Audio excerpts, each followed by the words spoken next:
Welcome to the Trading with a Bot channel.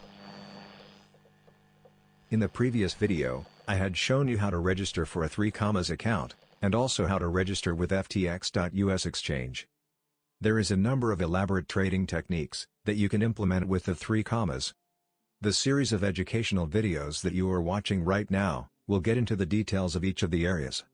I will show you how to use a smart trade. We will spend time on DCA bots, which is my favorite subject.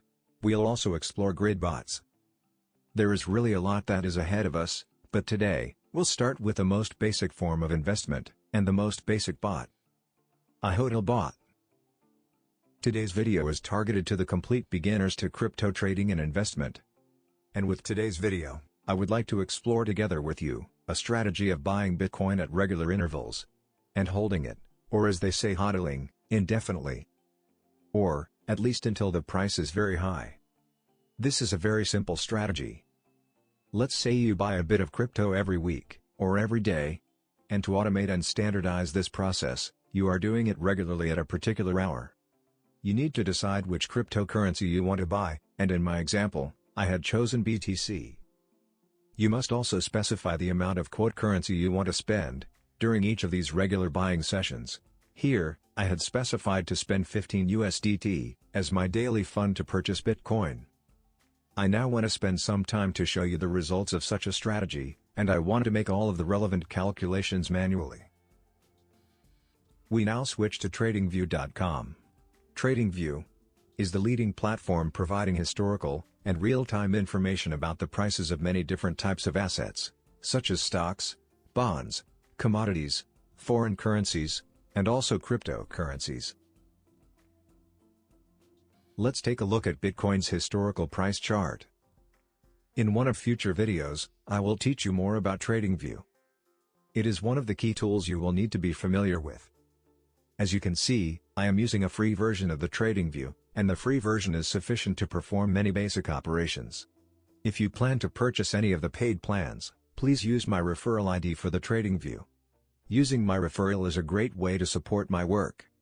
Now, let's look together at the price of the Bitcoin.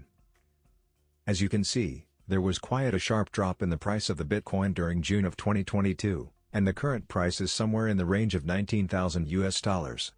Prior to that, in April, the price appeared to have stabilized in the area of $30,000, but the continued geopolitical and economic issues had put a lot of pressure on the price.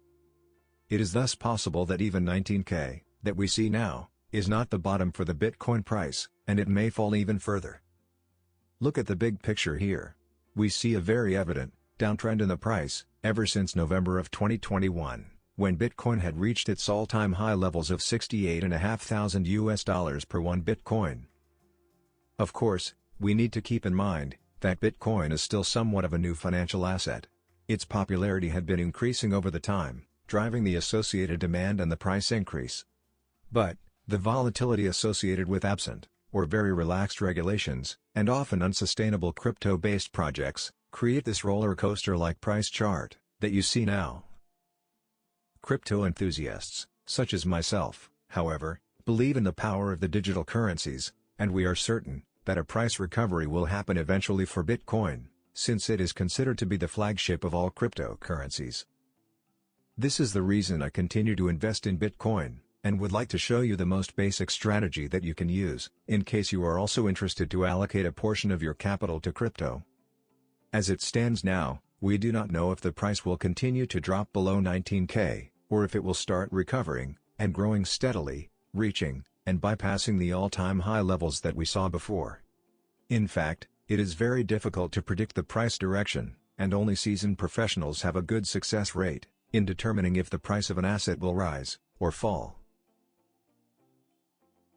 During June, and in July we had seen that several major crypto firms had declared bankruptcy. And many are in a loss or debt. Individual investors had also suffered losses. Depending on the nature of your trading, some losses are temporarily, but some can be permanent. We will come back to this again and again, in most of my videos, since it is critical to understand and manage your financial risks in order to be successful. So how risky is the HODL strategy, where you would buy small amounts of Bitcoin at a regular interval? Let me first illustrate this strategy visually, and then calculate the result of this strategy.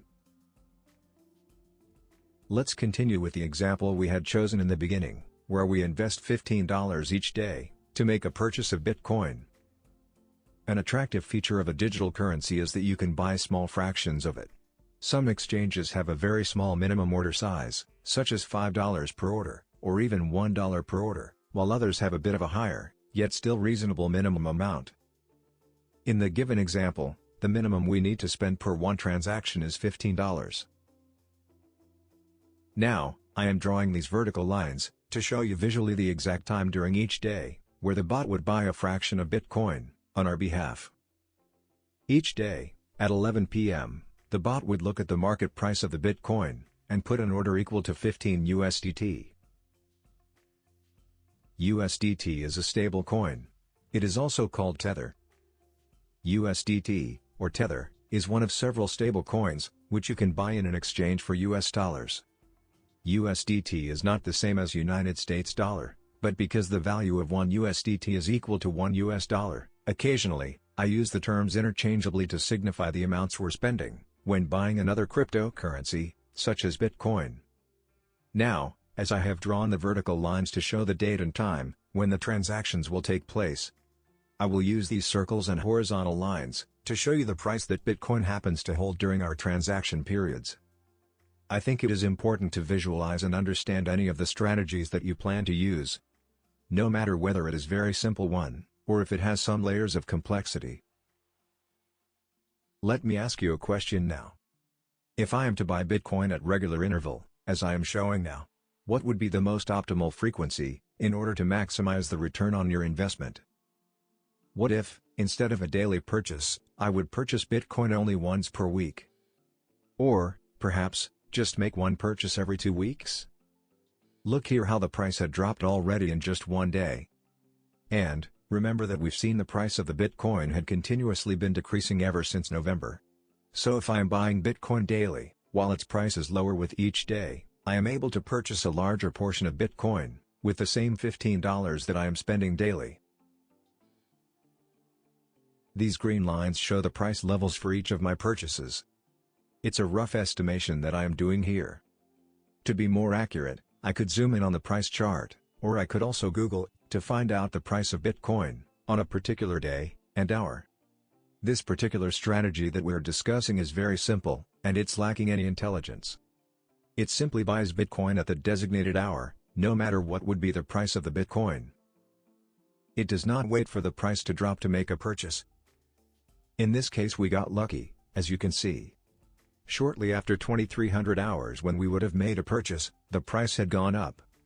So, we got lucky in this case and bought Bitcoin at a lower price.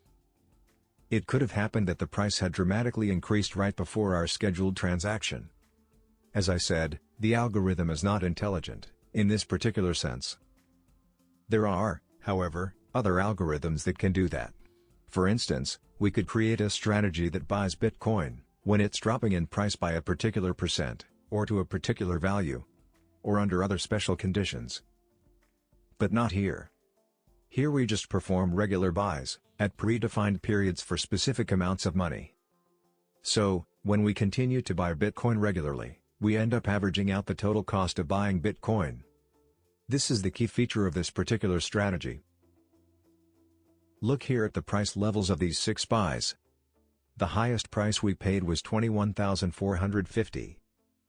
We had also made a purchase at $21,114, $20,778, $20,316, $20,148, and we managed one buy at a low price of $18,951. When I average out all of these 6 price levels, I end up with an average price of $20,459. While it is not as low as our lowest purchase at $18,951, it is much below our highest buy of $21,450. Would I be better off if I purchased Bitcoin less frequently? Instead of spending $15 every day, I could spend $105 and buy Bitcoin once per week. In the end, it would be same amount that I would be spending on purchasing Bitcoin. My common sense tells me that, yes, I would be better off to make only a weekly purchase on the downtrending market, such as what we've seen during the first half of 2022. 3 commas allows you to configure the frequency of the purchases with a granularity of 1 day. The smallest, most frequent purchase can be done every 1 day, and if I want to buy Bitcoin less frequently, I could set it to 7 days or more. I will do a comparison in performance. If I was spending 15 USDT every day, then my 7-day budget should be 105 USDT. To show this to you visually, I would draw my vertical lines every 7 days, on a particular hour. Just as I had done before, with the daily purchases. I will fast forward with this part of the video, since I think this strategy is now clear to you. Here you can see the orange lines, that represent a regular purchase of Bitcoin, every 7 days. I think that, for someone who is just starting out with crypto, and wants to invest in Bitcoin, or another good cryptocurrency, a regular purchase is indeed a very good approach. What remains to be determined, is the frequency of such a regular purchase. In a few moments I will show you, how I am manually going to backtest this algorithm, using 3 different frequency intervals. But there's something else I want to point out now. Look here. This is a downtrend, and if we were buying Bitcoin here, each time Bitcoin would have been cheaper to purchase. But if you started a year ago, in June or July of 2021, you'd be able to buy less and less of Bitcoin, for the given amount of money. Because the price of the Bitcoin was increasing. Would you rather buy crypto, when its price is rising? Here? Or here? Or, do you think it is better to buy crypto when its price is falling? The answer is, it depends. Let's look at this period. Here the price is both rising, and then falling. So, as I said, this strategy will help you to average out the cost you pay for buying the crypto. And the success of the strategy will depend on how long you will be holding the crypto you bought before you sell it. If you plan to sell your crypto in a very short-term horizon, then it is better to buy it while the price is going up. But, if you plan to hold on to it, it actually does not matter that much what the price is doing on a day-to-day, or a week-to-week basis. I had just shown you the price fluctuation of the Bitcoin, and we had visually mapped our regular purchasing patterns. Now, let's switch to an Excel file, and do some math. Here, I will be creating a simple Excel table, to show you how a HODL strategy would play out, in the end of several months of regular purchases. I'll use the strategy that we just discussed. Option 1 is buying Bitcoin each day for an amount of $15. Option 2 is keeping these $15 in a pocket, and spending them once per week, and thus buying Bitcoin for an amount of $105. And similarly, option 3 is spending your crypto budget just once every 2 weeks, and thus paying $210 every 14 days. $15 multiplied by 14 days is $210. So you see, here I try to compare apples with apples. I keep the same budget of $15 per day, but I just spend it less frequently. I will put specific dates for the rows of this table, and I think I'd like to start on 1st of February, which is half a year back, from the moment of me recording this video now on 1st of July. So, each row will be a calendar date, going from 1st of February to 1st of July. And I will need to populate the column B, with the exact price that Bitcoin held on the given date. If you recall, the 3 commas HODL bot, will be buying Bitcoin on a specific hour, of a given period, be it every 1 day or every 7 days. So it would not be enough for me to look at February 1st. I would need to look at a price of Bitcoin during the specific hour, of February 1st. And, as you can imagine, it would be very impractical to look this up, for each day. Thus, I will be using an already available data, of historical prices. Now let me make a pause here, please. In the next video I will show you, how I ended up filling out the table. And what were the conclusions of my manual backtest. The link to the next video is below. Talk to you soon.